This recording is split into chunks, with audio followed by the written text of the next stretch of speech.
ಬೆಂಗಳೂರಿನಲ್ಲಿ ರೀಲ್ಸ್ ರಾಜ ಅರುಣ್ ಕಟಾರೆ ಬಂಧನದ ಬೆನ್ನಲ್ಲೇ ಚಿತ್ರದುರ್ಗದಲ್ಲಿ ಎಫ್ಐಆರ್ ದಾಖಲಾಗಿರುವುದು ಕೂಡ ಜುಲೈ 4 ಮಧ್ಯಾಹ್ನ 3 ಗಂಟೆಗೆ ಬೆಳಕಿಗೆ ಬಂದಿದೆ.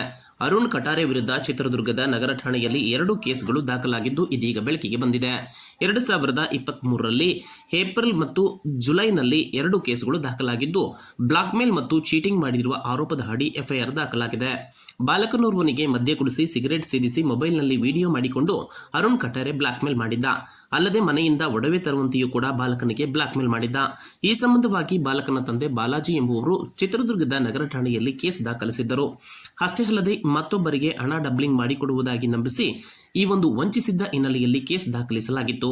3,68,000 ಹಣ ಪಡೆದು ವಂಚಿಸಿದ್ದ ಅರುಣ್ ಕಟಾರೆ ವಿರುದ್ಧ ಚಿತ್ರದುರ್ಗದ ರವಿತೇಜ ಎಂಬುವವರು ವಂಚನೆ ಪ್ರಕರಣವನ್ನು ಕೂಡ ದಾಖಲಿಸಿದ್ದರು. ಅಷ್ಟೇ ಅಲ್ಲದೆ ಇದೀಗ AK-47 ಗನ್ ಹಿಡಿದು ರೀಲ್ಸ್ ಮಾಡಿದ್ದ ಅರುಣ್ ಕಟಾರೆ ವಿರುದ್ಧ ಬೆಂಗಳೂರಿನಲ್ಲೂ ಕೂಡ ಎಫ್ಐಆರ್ಗಳು ದಾಖಲಾಗಿದ್ದು ಈ ಬೆನ್ನಲ್ಲೇ ಚಿತ್ರದುರ್ಗದಲ್ಲೂ ಕೂಡ 2 ದೂರುಗಳು ದಾಖಲಾಗಿದ್ದು ಇದೀಗ ಬೆಳಕಿಗೆ ಬಂದಿದೆ.